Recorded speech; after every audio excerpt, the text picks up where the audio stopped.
Bonjour les amis, bienvenue sur Power Trade, la chaîne des stratégies d'investissement simples et efficaces. Aujourd'hui, la bourse a encore baissé, la bourse parisienne a encore baissé. On a une pas jolie figure, on va aller voir les graphiques tout à l'heure, mais notre portefeuille tient bien. Nous gagnons 5,30% tout juste depuis le début de l'année. Et donc depuis le 1er janvier 2024, c'est 60 099 euros qui ont été donc engrangés. Alors rien n'a bougé sur notre portefeuille, on s'assoit sur ses mains les amis. Nous sommes là dans une configuration qui est somme toute baissière, extrêmement baissière peut-être. Et on va aller voir aussi ce qui se passe dans les valeurs luxe, les amis, le luxe morfle grave. Et donc vous savez que nous, on avait beaucoup vendu nos valeurs de luxe, Hermès, LVMH, etc. Mais nous sommes revenus très légèrement sur LVMH. Donc on a une petite ligne LVMH dite couteau dans la plaie, c'est une petite ligne si je puis m'exprimer ainsi parce que c'est 25 titres, ça représente 1,30% de nos allocations d'actifs et donc nous sur le luxe, eh bien on est plutôt négatif, mais le VMH c'est une très bonne valeur donc on conserve, on conserve pas pour le dividende parce que le dividende il est microscopique mais on conserve parce qu'on ne vend jamais à perte des belles valeurs. Alors allons voir ce que fait le CAC 40. Le CAC 40, dividende réinvesti, il fait 2,25%. Donc vous voyez que nous, sur Power Trade, on fait du 5,30%. Donc on fait 3% de plus. Voilà, c'est pas extraordinaire, mais par les temps qui courent, c'est toujours ça de gagner. Allons voir sur TradingView ce qui se passe, les amis. Rappelez-vous ce que je vous avais dit sur cette figure. Alors il y a des traits un petit peu de partout, désolé, mais je laisse les tracer de façon à ce que vous puissiez vous rappeler ce qui avait été dit dans les précédentes vidéos. Ici on avait un top, donc double top, figure en double top, ligne de coup là en rouge cassée. Donc on a fait notre objectif concernant le double top et puis ici on a végété, on a fait effectivement un canal en fait de latéralisation et quand on regarde dans les faits, on était toujours dans ce canal baissier jusqu'au moment où on est venu toucher ici ce point pour rebondir très fortement.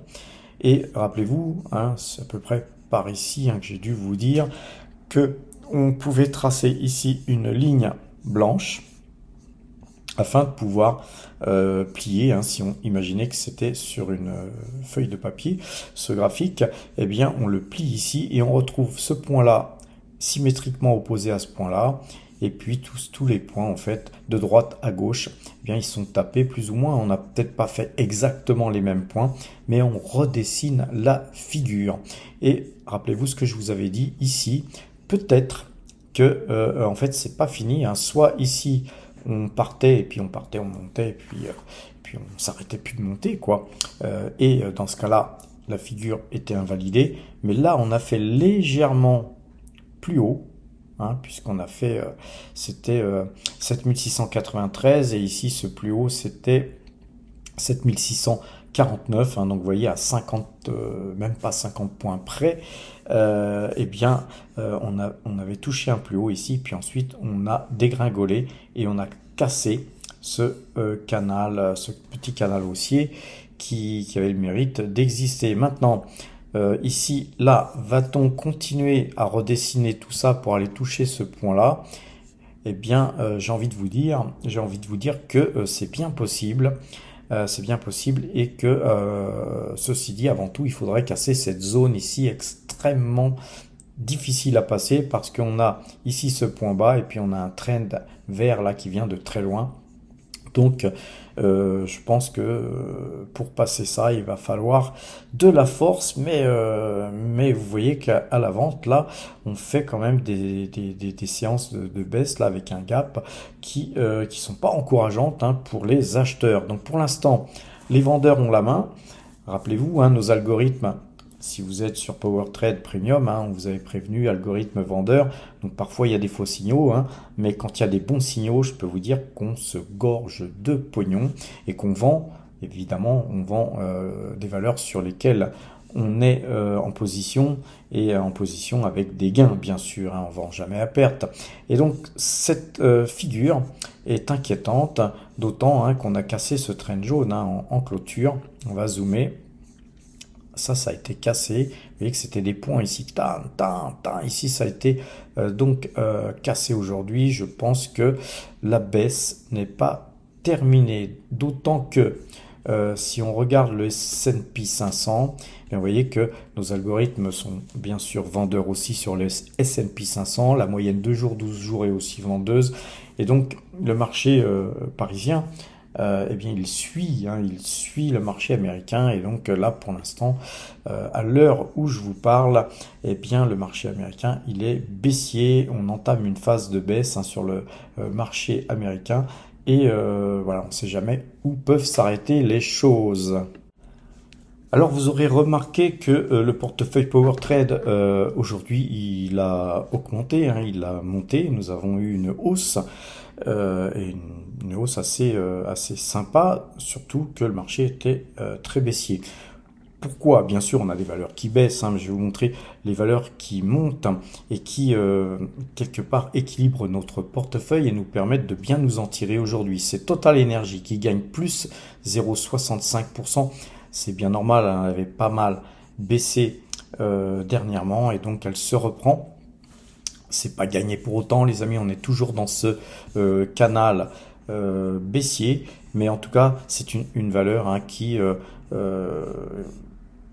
baissera jamais beaucoup. Hein. Évidemment, si elle baisse dans des proportions importantes, on en profitera nous pour revenir massivement sur le titre, mais c'est un titre solide et souvent à contre-tendance du CAC 40. Donc là pour l'instant c'est les valeurs de luxe hein, qu'on va aller voir tout à l'heure qui tirent le marché. On a Tesla aussi, là Tesla recasse ce trend là par le haut, hein, vous avez vu que nous sommes acheteurs sur Tesla à 190,20 et à 168,66 ainsi qu'à 245 et vous voyez qu'on est à 228,47. Donc là on a une belle sortie hein, de ce canal. On revient haussier. Là c'était une fausse sortie hein. On a eu un faux départ et là peut-être que nous allons revenir hein, sur ce titre car je vous l'ai dit hier, les baisses de taux qu'il va y avoir prochainement vont bénéficier très fortement à Tesla. La Coface aussi, hein, j'avais fait une petite ligne là dernièrement, et bien on ne regrette pas car la Coface gagne 0,34% dans un marché extrêmement déprimé, donc une valeur qui se tient bien. Bonduelle, eh bien voilà, c'est une valeur sur laquelle on est perdant, hein. Pour l'instant, on a acheté à 7,85, hein, là on est à 6,69, mais c'est une valeur qui se reprend. Et vous voyez, c'est ce genre de valeurs en diversification qui font la différence dans les périodes difficiles, hein, puisque comme elles ont beaucoup baissé, évidemment, elles se reprennent même dans un marché baissier. Concernant la valeur d'IBS, hein, on est sur une petite hausse de 0,14% alors que les marchés asiatiques étaient déprimés aussi, hein. Tokyo était en baisse aujourd'hui. Nvidia se reprend de plus 0,52%. C'est pas Byzance, hein. Moi je persiste à penser qu'on va certainement revenir sur 95 $, mais voilà, qui sait, hein, la valeur peut se reprendre. En tout cas, aujourd'hui, elle se reprend. Petrobras, elle aussi, hein, puisque le pétrole se reprend légèrement. Nous avons une petite hausse hein, de plus 0,70% et Ecopétrol très mal orienté. Ceci dit, nous on conserve hein, Petrobras et Ecopétrol en fonds de portefeuille pour le dividende et pour le long terme, hein, car ce sont des valeurs que je pense être bien à conserver en fonds de portefeuille. Donc cette valeur Ecopétrol gagne plus 0,54%. Et puis la mine Pan African Silver, eh bien, elle prend 2,18%. Vous savez que les mines, je les ai dans le collimateur.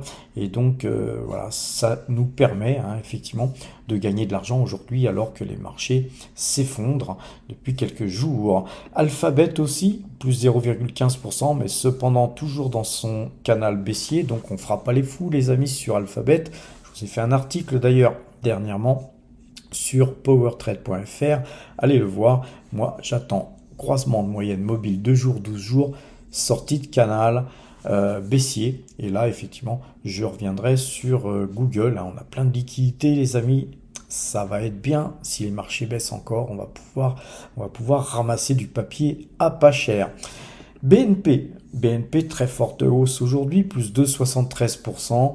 Donc là, globalement, c'est une bonne chose pour nous car on a aussi du BNP et ensuite la SNAM, une valeur qui continue de monter. On avait un croisement de moyenne mobile 2 jours, 12 jours ici. On conserve nous ce titre, bien sûr. On avait aussi Kaufmann qui monte aujourd'hui de plus 1,94% et on a aussi Pfizer qui monte de 0,49%. Qu'est-ce qu'on a encore qui monte? On a aussi Vinci. Très très belle bougie sur Vinci avec plus 2,09%. L'ensemble de tous ces titres contrebalance les fortes baisses qu'on a ici ou là. On va aller voir les plus fortes baisses. Je vais me mettre sur le côté. Les plus fortes baisses, c'était quoi les plus fortes baisses? Voilà, c'est Dassault Systèmes. Je suis assez étonné de voir ce titre si pénalisé. Mais voilà, c'est vendeur sur Dassault Systèmes. Nous, on conserve notre pause. On fera pas les fous, mais voilà. On a aussi Taiwan Semiconductor que j'ai pas mis dans les plus fortes hausses, mais qui monte de 1,67%. Donc très très belle configuration sur Taiwan Semiconductor. Puisqu'on a ici, si on fait un dézoom, là, ici, vous avez une figure, si évidemment on cassait cette ligne de coup entre ce point-là et ce point-là, et bien on aurait effectivement une capacité à rebondir plus haut que les plus hauts à mon avis, mais il va falloir être aidé par la conjoncture, et c'est pas gagné, donc en tout cas nous on conserve notre position comme on conserve Alibaba qui est très bien orienté. Alibaba elle a une belle configuration erratique certes, mais une belle configuration haussière. Sur Egg Autoliner, j'ai fait un article aussi dernièrement sur le site donc powertrade.fr. Allez le lire les amis, je vous écris des articles intéressants. Gilles Laura aussi vous a écrit un article dernièrement sur les SPCI et sur les manières d'investir dans l'immobilier de par la bourse. Allez voir, on parle de l'ANR, on parle de beaucoup de choses intéressantes. Ce site powertrade.fr est intéressant, il y a une partie gratuite, profitez de la partie gratuite pour ceux qui n'ont pas les moyens ou ceux qui veulent pas payer, mais après pour ceux qui ont vous avez la capacité d'aller plus loin les amis. Donc sur Egg Auto, là on est ce trend et je vais vous le dézoomer. Vous voyez qu'on a un canal très haussier, donc là c'est vraiment des zones d'achat, mais on n'achète pas comme des fous car parfois il y a des zones d'achat, parfois les titres sont pas chers et parfois les titres continuent à baisser et ils sont encore moins chers demain, après-demain, des fois la semaine d'après ou le mois d'après. Donc faut surtout pas se presser, on attend. Là on a une configuration qui est pas terrible, on pourrait casser ce canal et alors, si on cassait ce canal, nous on en profiterait pour chercher des points plus bas, pour ramasser ce titre sur croisement de moyenne mobile 2 jours, 12 jours. On est déjà investi sur la valeur, je vous le rappelle. Alors allons voir nos watching list. Regardons Lotus Bakery, on va se faire un petit peu mal les amis, une valeur que j'avais achetée de mémoire à 8800, j'avais revendu à 10 000 et quelques, je l'avais racheté, je l'ai revendu et aujourd'hui on est à 11 600, donc moi j'achète plus à ces prix là, mais voilà, c'est le temple des regrets pour moi. Une très très belle valeur et vous voyez quand vous êtes sur des très très belles valeurs, le marché il a beau baisser, que la valeur s'en fout, hein. Vous voyez qu'aujourd'hui, Lotus Bakery, elle perd 1,53%, mais il faut voir que hier, elle avait gagné 3 fois plus, quoi. Donc, c'est vraiment une valeur qu'elle vend en poupe. Voilà, il fait bon l'avoir en portefeuille, mais nous ne l'avons plus. Alors, nous avons sur cette watching list, cette première watching list, une valeur intéressante à regarder. C'était celle-là, hein, que je voulais choisir. C'est Hermès, les amis. Hermès, aujourd'hui, moins 6,42%. C'est pas la fête, hein, dans le secteur du luxe. Rappelez-vous, Hermès, on l'avait acheté à 1722, on l'avait acheté à 1881, ainsi qu'à 1998 euros. On avait revendu à 2058, à 2003, à 2156 et à 2119. Bien, aujourd'hui, on est en dessous de 2000. Et vous voyez, on pourrait racheter à bon compte un nous Hermès, mais on ne le fera pas car la configuration n'est pas belle. Vous voyez, pour ceux qui me regardent et qui ne croient pas du tout à l'analyse graphique, je vais quand même vous prouver, encore une fois de plus, que c'est bien de regarder le fondamental d'une société. On le fait, nous, à PowerTrade, d'abord et avant tout, bien sûr, mais regardez-moi ce point ici et ces 2 points ici. On trace à partir de là et là, on trace un trend. Et vous voyez qu'on a ici 1, 2, 3 fois seulement essayé de le casser, mais jamais clôturé en dehors de ce trend. C'est-à-dire qu'on est resté toujours en fait à l'intérieur de ce mouvement baissier. Et puis ensuite, on est parti prendre de l'élan pour essayer de recasser. Et on n'a pas pu, hein. Le plus haut a été pile poil sur le trend. Ensuite, on est reparti de plus belle vers le bas avec une très forte baisse ici, une très forte baisse encore aujourd'hui, et on réintègre ce canal baissier. Donc on peut estimer que cette figure-là, enfin ces cours-là qu'il y a ici, n'existe plus, et qu'on est toujours dans un canal baissier, très baissier même. Et pourquoi est-on très baissier? Tout simplement parce que voilà, la période est à l'incertitude. On a plutôt tendance à imaginer le pire, et le pire, ça serait la récession. Les chiffres du chômage américain demain vont donner le là. Si nous avons des chiffres du chômage très mauvais, eh bien vous allez voir tout le secteur du luxe qui va morfler.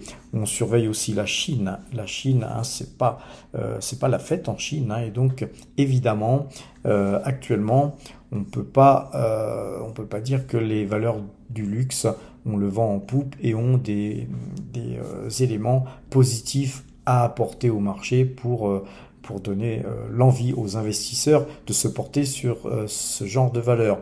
Et donc vous voyez, quand certaines personnes me disent eh bien Hermès, ça se vend jamais, vous voyez que nous on a eu raison de vendre ici, et enfin d'acheter ici et de vendre ici, et puis quand ça a rebaissé, on a eu raison d'acheter ici pour revendre ici. Personne ne peut le contester. Effectivement, certains me diront, et ils auront raison, mais on a vu plus haut. Oui, mais plus haut pour moi c'est trop cher.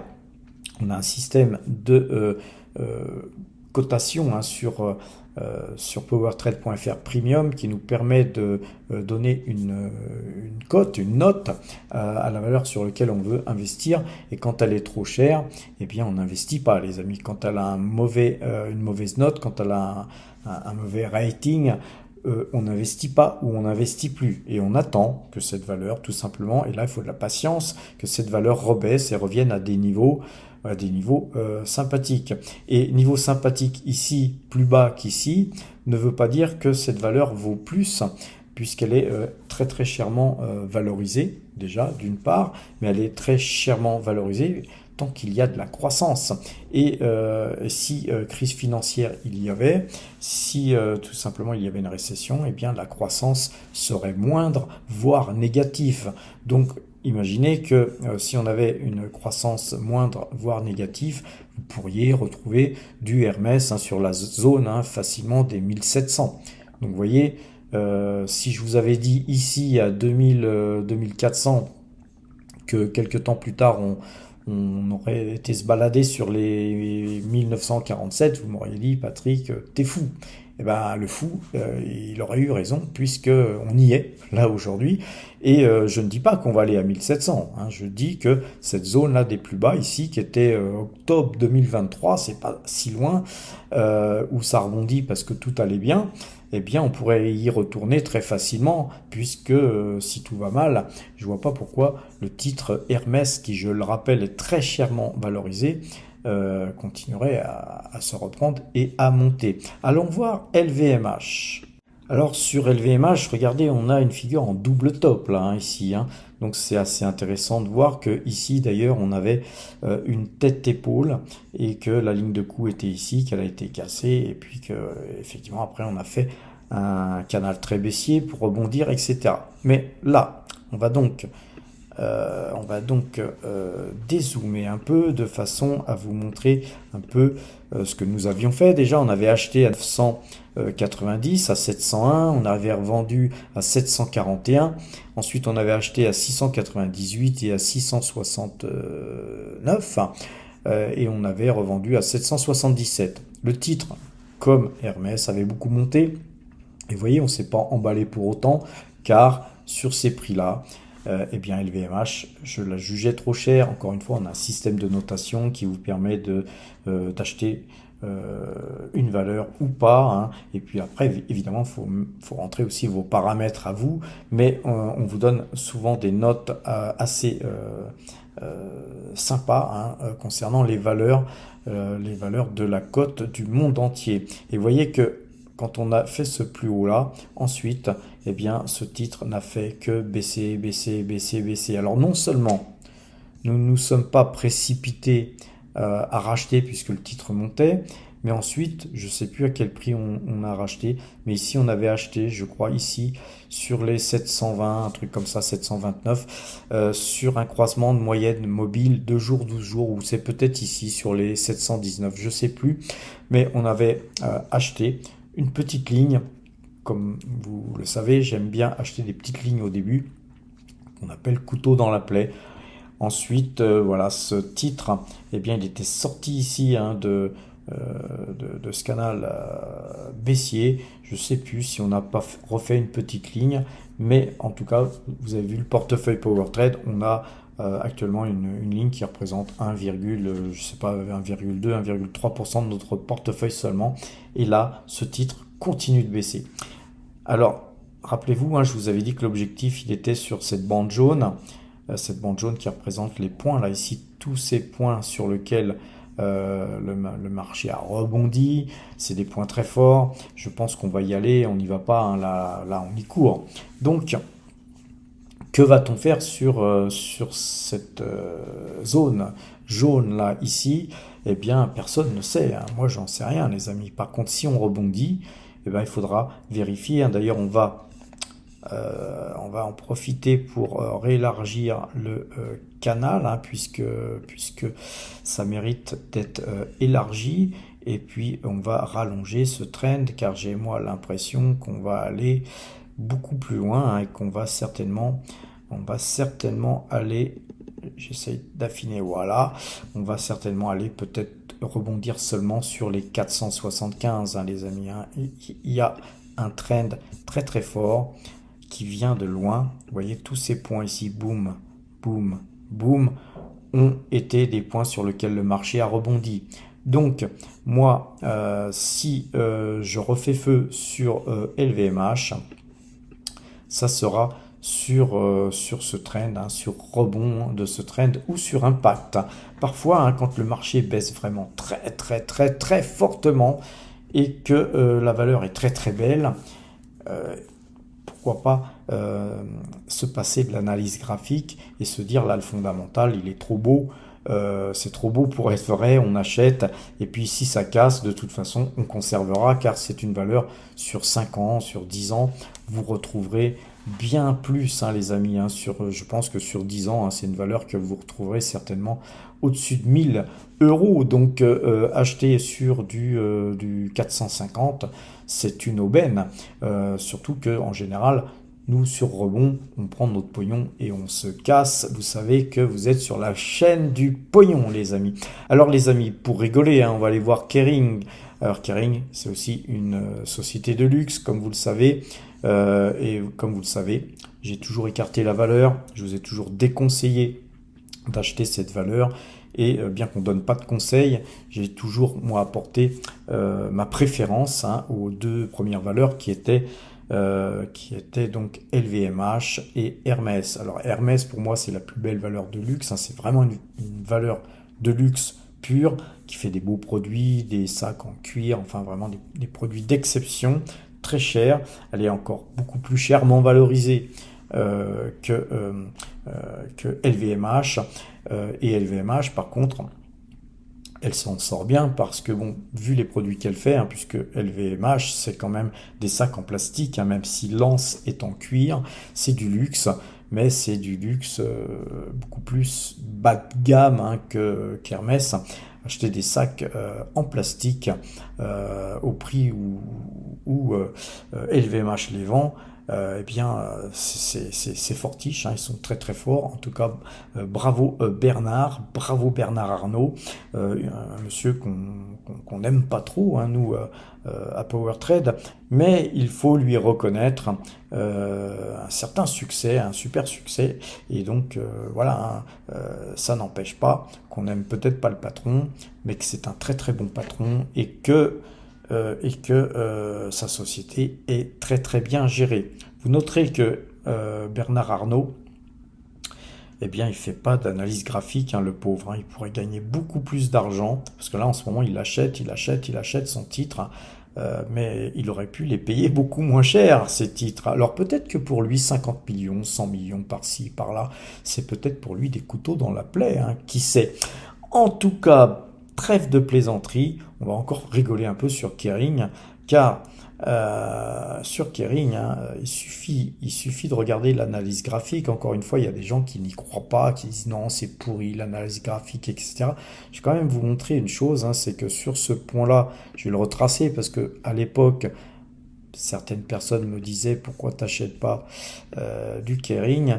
Eh bien ici, moi j'avais donné le signal de vente, allez voir les vidéos, les amis, j'avais dit non, on n'achète pas, ou regardez les commentaires que j'ai pu faire aux gens qui me disent pourquoi t'achètes pas du Kering, entre ici et ici ça a beaucoup baissé. Eh bien pourquoi? Parce qu'on avait cassé ce trend. Et quand on casse un trend pareil, eh bien en général ça va beaucoup plus bas. Ensuite, eh bien on est reparti, mais regardez, on avait ici une épaule, une tête et une épaule, et on l'a toujours, cette tête-épaule. Donc l'objectif, eh bien il est sur les 137, 138. Vous voyez, on est à 244, les amis. Donc, je sais qu'il y a des gens qui sont tentés d'acheter du Kering à 244 parce que c'est beaucoup moins cher que quand elle était à 824. Évidemment, évidemment. Sauf que, les amis, moi, je ne vous conseille pas de prendre ce risque. C'est une valeur qui a des problèmes. C'est une bien moins belle valeur, si vous analysez le fondamental de la valeur. C'est une bien moins belle valeur que LVMH et Hermès. Donc moi je préfère payer plus cher une belle valeur plutôt que d'acheter pas cher une valeur moins belle.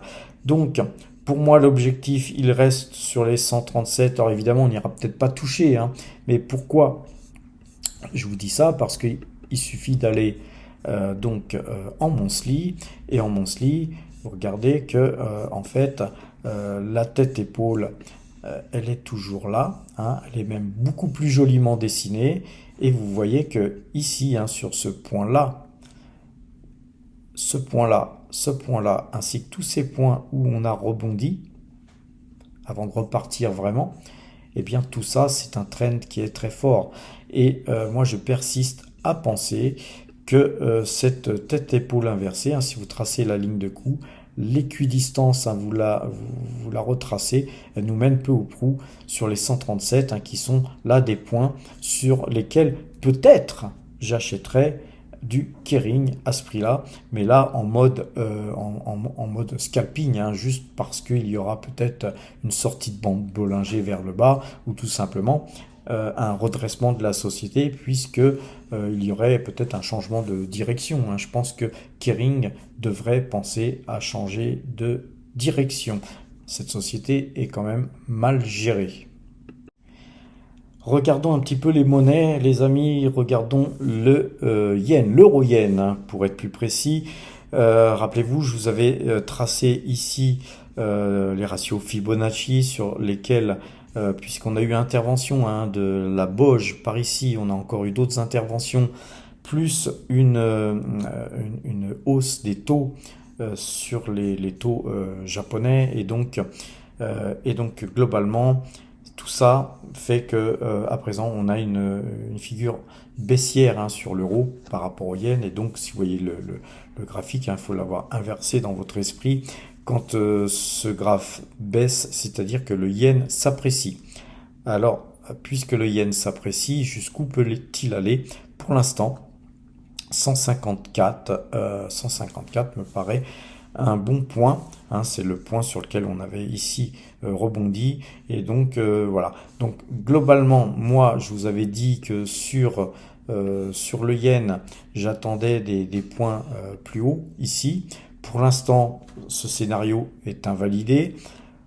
C'est peut-être reculé pour mieux sauter. En tout cas, moi je vous avais dit que sur ces points-là, si on arrivait sur les entre 200 et 212, eh bien moi je changerais tous mes euros pour aller vivre au Japon, car effectivement ça nous permettrait à ce prix-là d'avoir une superbe qualité de vie, hein, puisque la vie aujourd'hui encore est pas chère au Japon par rapport à l'Europe, hein.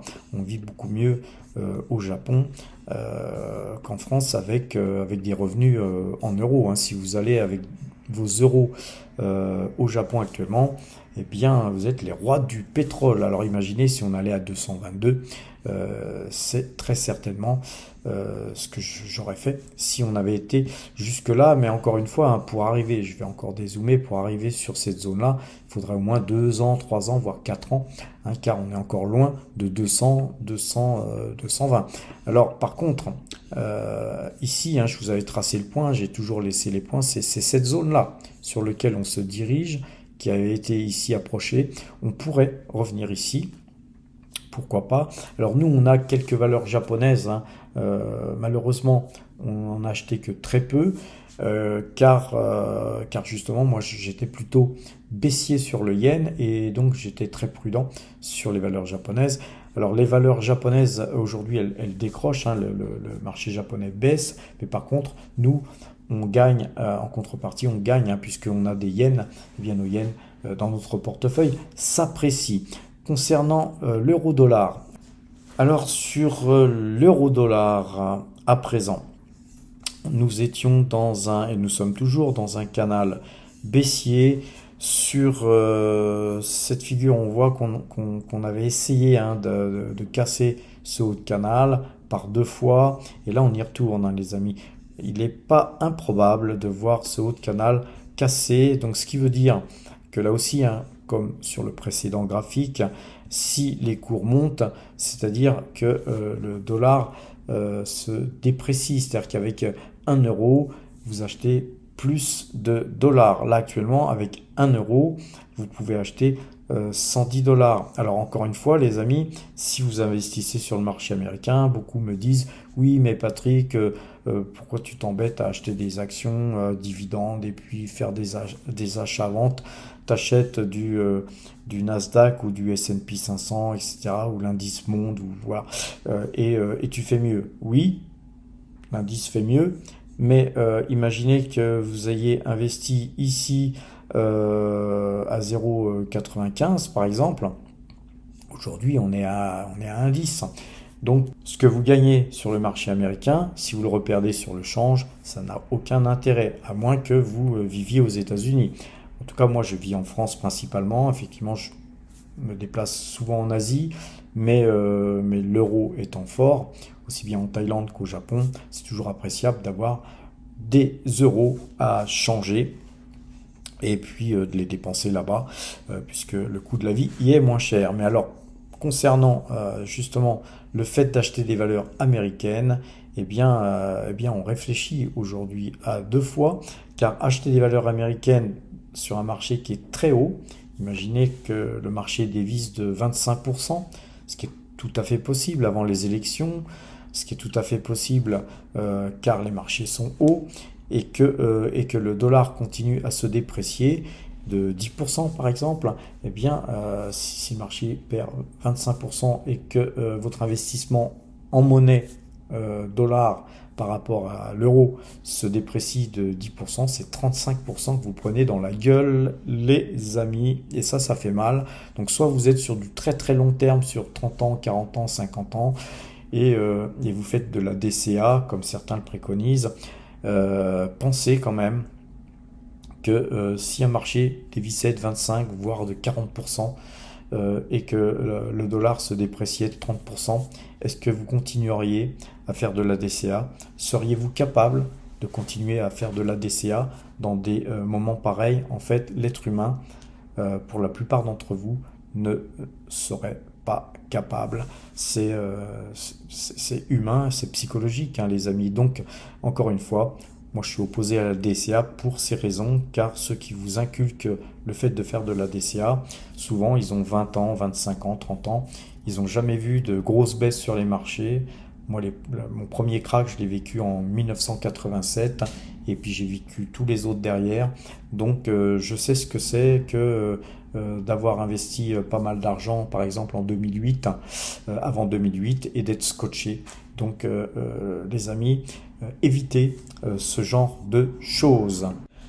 Et puis nous allons terminer cette vidéo, les amis, car il commence à se faire tard, sur l'action L'Oréal, qui elle aussi fait partie du luxe, hein. Elle est aussi considérée comme une société de luxe, mais moi je l'appellerais plutôt semi-luxe, puisqu'elle vend aussi du shampoing, hein, des produits de grande consommation, et donc pour moi c'est pas vraiment une société de luxe par excellence. Alors comme je vous l'avais dit dernièrement, c'est une valeur qui pour moi devrait revenir toucher ce trend jaune avant de rebondir. Et bien là, encore une fois, vu que le marché du luxe est en forte baisse, L'Oréal est dans une moindre mesure en baisse de 1%. Et donc, alors que cette valeur tenait bien, hein, ici, donc on a un croisement de moyenne 2 jours, 12 jours. On restera à l'écart de la valeur pour ceux qui n'en ont pas, et on attendra ce trend ici, hein, sur les 375 euros pour revenir sur le titre, hein, si vous souhaitez acheter. Je pense que c'est peut-être une bonne zone. Par contre, si on casse ce trend, hein, il faudra chercher des zones encore plus basses, et c'est pour ça qu'il faut avoir des liquidités dans un marché baissier. Les amis, il faut faire des liquidités, et c'est pourquoi j'avais vendu d'ailleurs il y a peu de temps la Française des Jeux. Et quand on parle de la Française des Jeux, hein, que j'ai vendu donc hier, je vous avais pas donné les prix hier, vous m'en excuserez, vous savez qu'on montre tout sur la chaîne Power Trade. Donc les 130 derniers titres, hein, de la Française des Jeux que nous avions vendus, ils ont été vendus hier à 37,549 €. Certains m'avaient dit en commentaire pourquoi je vends la Française des Jeux alors que j'avais vanté les mérites de cette société juste une vidéo avant. Tout simplement, les amis, c'est que quand le CAC 40 il est vendeur, quand nos algorithmes sont vendeurs, nous on allège, quelle que soit la qualité des titres. Il y a des bénéfices à prendre, on les prend, on se les met dans les fouilles, les amis. On n'attend pas que le titre refasse un petit dos de chameau comme ça, vous voyez, et puis qu'on se retrouve 20% plus bas. Donc là, actuellement, notre but, quand nous avons extrait de la performance, c'était d'augmenter nos espèces, et nos espèces aujourd'hui c'est 19,64%, c'est quand même quelque chose comme 234 000 € qui sont quand même là prêts à être réinvestis. Donc le but il est là, les amis, c'est pas de collectionner des valeurs comme des papillons ou comme une collection de timbres, et puis mettre ces timbres dans un bouquin, dans un cahier, ou d'exposer ces papillons dans une vitrine. Non, le but, c'est pas d'avoir des actions, les amis. Le but, c'est d'avoir du pognon. Ne l'oubliez pas, c'est le but ultime, c'est la raison d'être de PowerTrade, c'est de faire du pognon, c'est pas de collectionner des titres en disant cette valeur elle est très bien, elle remontera, j'aurais pu la vendre plus haut mais je ne l'ai pas fait. Voilà, pour moi tout ça c'est le temple des regrets et il faut éviter, il faut vraiment éviter de passer son temps au temple des regrets, les amis. Il vaut mieux passer son temps en vacances dans le sud de la Thaïlande, ou aller se balader au Japon, ou d'aller au Mexique, ou d'aller dans des pays où il fait beau, où il fait chaud, pendant que par exemple en France, les gens se plaignent de la hausse du prix du chauffage. Sur ces bonnes paroles, les amis, je vais vous souhaiter une bonne fin de soirée. Portez-vous bien et à demain.